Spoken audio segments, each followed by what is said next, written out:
바울 사도는 이런 얘기를 했어요. 빌립보 1장 29절에 말하기를 그리스도를 위하여 너희에게 은혜를 주신 것은 다만 그를 믿을 뿐 아니라 또한 그를 위하여 고난도 받게 하려 하심이라 라고 얘기를 했어요. 은혜를 주신 것은 여러분과 제가 지금 하나님으로부터 은혜를 받았어요. 구원의 은혜, 건강의 은혜, 또 여러 가지 은혜를 많이 받았어요. 예, 은혜를 받았는데 은혜를 받게 되게 되면 그를 믿는, 예수 믿는 겁니다. 예수 믿으면 어떻게 될까요? 하나님의 자녀가 되잖아요. 하나님의 자녀가 되면 하나님의 나라를 유산으로 유업으로 받습니다. 믿을 뿐 아니라 그 일로 통하여 그리스도를 위하여 고난도 받게 하심이라 그랬습니다. 여러분, 고난을 피하지 말고 은혜 주신 것, 또 믿음 주신 것, 사명 감당하는 하나님의 사람들이 되기를 주님의 이름으로 축원합니다. 왜냐하면 고난은 상급을 늘 가져다 주는 거예요. 현재 고난은 장차 우리에게 미칠 그 영광에 비교하면 아무것도 아니다. 그렇게 성경이 얘기를 하고 있습니다. 그리고 또 성경에 보면은 예수님께서 이렇게 말씀하셨어요. 너희는 온 천하에 다니며 만민에게 복음을 전파하라. 제자들을 불러서 제자 삼으시고 명하기를 만민에게 복음을 전하라. 그리고 디모데후서 4장 2절에 보면 너는 말씀을 전파하라. 때를 얻든지 못 얻든지 항상 힘써라. 그러니까 그렇게 말씀을 하셨는데 예수님의 제자들이 성령을 받고 나니까 예수님 하신 말씀이 생각이 나는 거예요. 또 성령의 영이 임하게 됨으로 인하여 예수님을 닮아가는 거죠. 또 능력을 받게 된 겁니다. 그러니까 복음 전하기를 시작을 했어요. 많이 복음을 전해요. 이 복음을 전함으로 인하여 기사와 표적이 나타났어요. 나면서부터 한 번도 걸어보지 못한 사람을 내게도 은과 금은 내게 없거니와 내게 있는 것으로 너에게 주노니 나사렛 예수 이름으로 걸어라 라고 일으켰더니 그가 걸어가는 거예요. 이런 표적이 나타남으로 인하여 사도들의 많은 인기가 올라갔죠. 많은 사람들이 사도들을 만나기를 원하고 사도들이 지나가면 그 그림자라도 자기에게 덮이기를 원하는 그런 상황에 이르게 된 겁니다. 이 모든 환경을 보는 당시의 교권주의자들은 시기하기 시작을 했습니다. 어떻게 하면 저들의 입을 막을까? 어떻게 하면 저들이 예수 이름을 전하지 못하게 할까? 이런 고민에 빠진 겁니다. 그래서 복음 전하는 사도들을 불러가지고 전하지 마라. 다시는 예수 이름을 전하지 말라라고 말을 하니까 베드로가 사도행전 5장 29절에 이렇게 답을 합니다. 베드로와 사도들이 대답하여 이르되 사람보다 하나님께 순종하는 것이 마땅하니라. 그렇게 그들이 위협해도 베드로와 사도들은 하나님의 말씀 순종이 우선이기 때문에 매를 맞으면서도 고통당하면서도 우리는 순종할 수밖에 없다라고 하는 말을 그들에게 하고 있습니다. 그러면서 또 그들을 향하여 그렇게 말하는 거예요. 너희가 나무에 달아 죽인 예수를 우리 조상의 하나님이 살리시고 이스라엘에게 회개함과 제사함을 주려고 그를 오른손으로 높이사 임금과 구주로 삼으셨느니라 라고 강하게 부활을 전한 거예요. 부활을 전. 자기들이 죄인의 눈명을 씌워가지고 죽였는 그가 부활했고 구주가 되었다고 하니까 얼마나 그들이 마음이 안 좋았겠어요. 그래서 그들은 막 화를 푸르 내면서 사도들을 죽이려고 했습니다. 그 죽이려고 한 내용을 보면 그러죠. 그들이 듣고 사도들의 말을 들었죠. 크게 노하여 사도들을 없이 하고자 할세. 없이 하고자 할세. 지금 사도들이 이 사람들로 인하여 죽게 되는 거예요. 없이 하고자 했단 말이에요. 그럴 때에 그들 속에 이스라엘에서 존경받는 한 사람이 있어요. 바로 이 가말리엘이라고 하는 분이 있습니다. 존경받는 사람. 그분이 일어나가지고 말하는 거예요. 그러지 마라. 그러지 마라. 그러면서 하는 말이 이스라엘 사람들아, 너희가 이 사람들에 대하여 어떻게 하려는 건지 조심하라. 이스라엘 사람들아, 이 사람에 대해서 조심하라. 그렇게 얘기를 합니다. 왜 조심해야 되느냐 하면 이 사람들의 행위가 하나님께로부터 왔다면 너희가 하나님을 대적하는 행위가 되기 때문에 조심하라 그럽니다. 그런데 여기에서 우리에게 주는 교훈이 있습니다. 그 단체가 아무리 잘못된 결정을 한다 할지라도 거기에 의로운 사람, 권위 있는 사람, 존경할 만한 사람이 있으면 그 사람으로 인하여 그 단체는 바르게 가게 되어 있습니다. 나쁜 일을 하는 사람들의 특징은 좋은 사람들을 다 그냥 허물을, 죄를 씌워가지고 나쁜 사람 만들어 놓고 중심을 없게 만드는 거예요. 사탄들이 교회를 제일 먼저 공격하게 되면 예수님에 대해서, 성경에 대해서 믿지 못하도록 하고 거기에 권위자로 세운 목사나 장로나 이런 사람들에 대해서 허물을 자꾸 까대며 가지고 자꾸 성도들에게 업신여김 받도록 하는 겁니다. 그런데 비록 이 제사장들이 많이 타락을 했지만 여기에는 가말리엘이라는 사람이 있었습니다. 이 사람이 조심해라, 가만두라. 그렇게 얘기하니까 그들이 이 말을 옳게 여겼다. 그렇게 말합니다. 근데 이 가말리엘도 보면은 그냥 욱박지른 건 아니에요.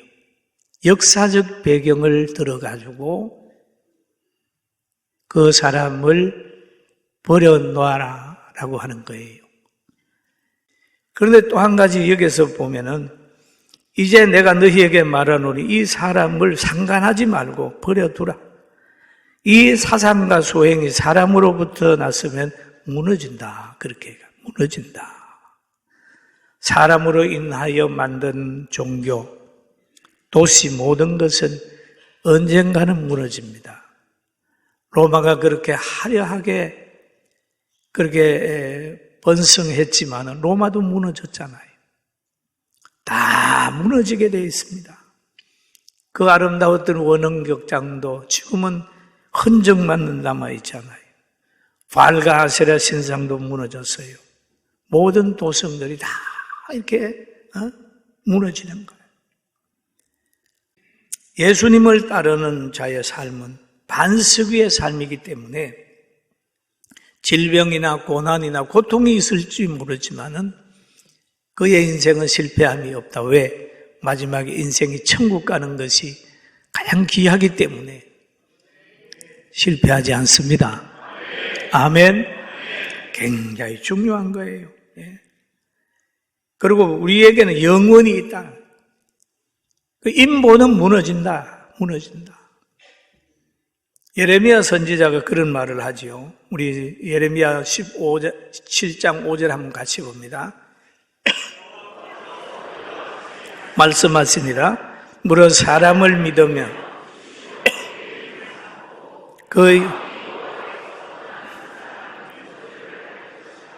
여기 보면은 여호와께서 이와 같이 말씀하시니라. 무릇 사람을 믿으며. 여러분, 사람을 믿습니까?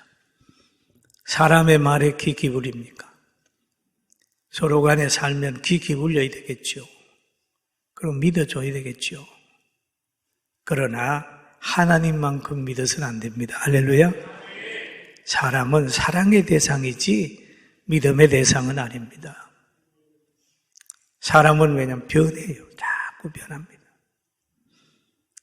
그 다음에 육신으로 그의 힘을 삼고 육신적인 것 가지는 지식, 배경, 물질, 자기 건강으로 힘을 삼고 마음이 여호와께서 떠난 그 사람은 저주를 받는다. 그렇게 하나님의 교회를 대적하고 진리를 대적하며 그 나라를 든든히 세우려고 했던 공산주의들은 다 자기들은 무너집니다. 무너지고 있습니다. 거기에는 하나님의 진노하심이 있습니다. 육신적으로 힘을 삼고 마음이 여호와에게서 떠난 사람은 성공할 수가 없다. 그렇게 하나님 말씀이니까 개인과 가정과 온 민족 우리 모두 그 약속을 믿고 하나님 의지하고 삽시다. 아멘. 그리고 어떤 사람이 실수를 하든지 여러분 공격을 해올 때라도 사람이니까 그러겠구나 생각하고 이해하는 쪽으로 가야 됩니다. 사람은 잘못된 영이 들어가면 잘못된 행위를 하게 되어 있습니다. 그런데 실망했다 라고 하면서 배신당했다 이런 얘기는 하지 않는 게 좋습니다. 왜? 사람은 약속 지킬 수 있는 힘도 없습니다. 약합니다. 언제 몇 시에 만나자 그러고 하나님이 건강 안 주면 몇 시 못 만나는 거예요. 환경이 그렇게 되면 또 못 만나. 그러나 하나님이 역사하시면 다 할 수 있어요. 할렐루야. 그리고 하나님으로부터 났으면 막을 수 없다. 사람으로 난 것은 무너지지만은 하나님으로부터 난 것은 막을 수 없다. 우리 39절 한번 같이 읽어볼까요? 만일 하나님께로부터 났으면 너희가 그를 무너뜨릴 수 없겠고 도리어 하나님을 대적하는 자가 될까 하노라. 그러죠. 하나님이 가말리엘은 하나님을 알고 있는 사람입니다. 하나님은 무에서 유를 만들어내고 하나님의 전능하심을 아는 거예요. 그러니까 저 사람들의 행위, 사도들의 행위가 하나님께로부터 났으면 너희가 아무리 그래도 막을 수 없다. 오히려 하나님을 대적하는 자가 된다. 그렇게 말을 하고 있습니다. 보세요. 하나님께로부터 예수님을 이 땅에 보냈기 때문에 사람들이 십자가에 죽여도 예수님을 부활시켜가지고 사역하게 하고 성천하게 하고 많은 사람들이 사도들을 받게 했지만은 사도들에게 성령을 주어서 담대하게 복음을 전하게 했습니다. 누가? 하나님이 그렇게 한 거예요. 할렐루야. 그리고 성경에 보면은 그 하나님의 사람들이 많이 환난을 당했어요. 다니엘 같은 사람도 성령의 감동을 받아가지고 늘 예루살렘을 향한 문을 열고 매일매일 기도하잖아요. 이거 하나님께로부터 온 거예요. 그런데 그 하나님께로부터 온 것을 중단시키기 위해서 악법을 만듭니다. 너 기도하면 사자굴에 집어넣는다. 그렇게 악법을 만들어놨어요. 그런데도 다니엘은 하나님과의 관계를 중단하지 않았어요. 계속 기도했더니 그 기도하는 죄로 인하여 고만 사자굴에 떠밀려 들어가지 않습니까? 들어가는 거예요. 사자굴에 들어갔다고 해서 다니엘의 기도가 중단이 됐나요? 안 됐습니다. 하나님이 사자굴에 천사를 보내가지고 다니엘을 보호를 해 주셨어요. 그래서 그 기도를 방해하는 악법을 만들었던 사람들이 다시 배고픈 사자의 밥이 되고 다니엘은 들끝 하나 상하지 않고 나와서 하나님과의 관계를 계속해서 유지하게 됐어요. 사랑하는 성도 여러분, 우리가 하나님 따라가는데 방해하는 사람이 있다 할지라도 거기에 절제하지 말고 지지 말고 믿음으로 이기게 되길 주의 이름으로 축원합니다. 축원합니다.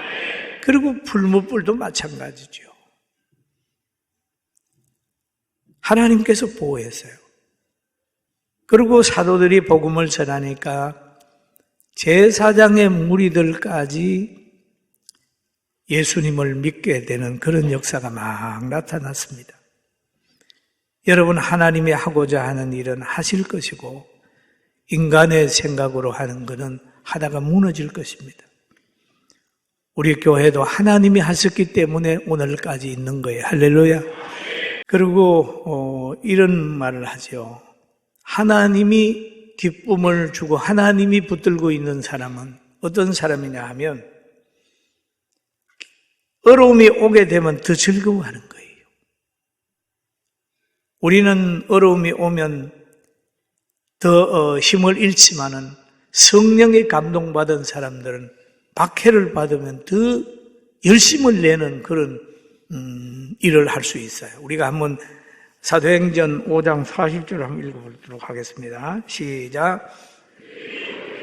사도들을 불러 채찍질하며 예수의 이름으로 말하는 것을 금하고 놓으니 사도들이 그 이름을 위하여 능력받는 일에 합당한 자로 여기심을 기뻐하면서 공의 앞을 떠나니라. 그들이 날마다 성전에 있는 집에 있든지 예수 그리스도가 가르치기와 전도하기를 그치지 아니하니라. 아멘. 그럼 여기에 보니까 그들이 옳게 여겨란 말은 가말리엘의 말을 옳게 여겼다는 거예요. 그래서 없이 하고자 하는 계획을 취소하고 사도들을 불러서 채찍질하고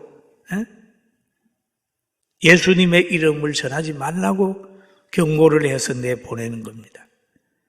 그런데 사도들은 예수님의 이름을 위하여 능력받는 일에 합당한 자로 여겨 기뻐했다는 거예요. 막 기뻐해요.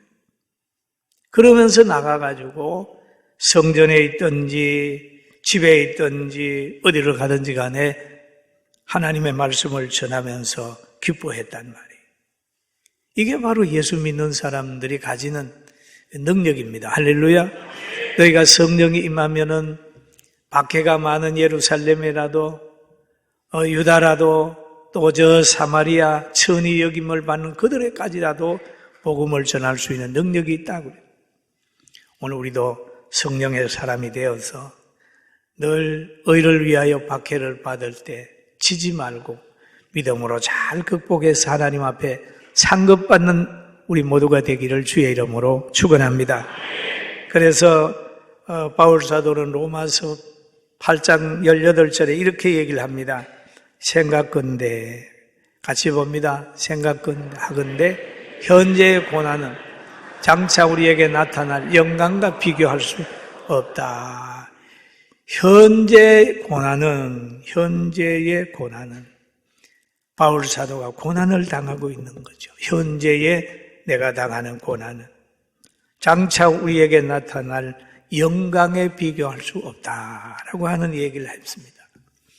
우리나라에서 참 믿음 잘 지킨 목사님으로 알려진 주기철 목사님이 신사참배를 거절하다가 일본 사람에게 잡혀가서 옥고를 치룰 때 많은 사람들이 그렇게 얘기했다고 합니다.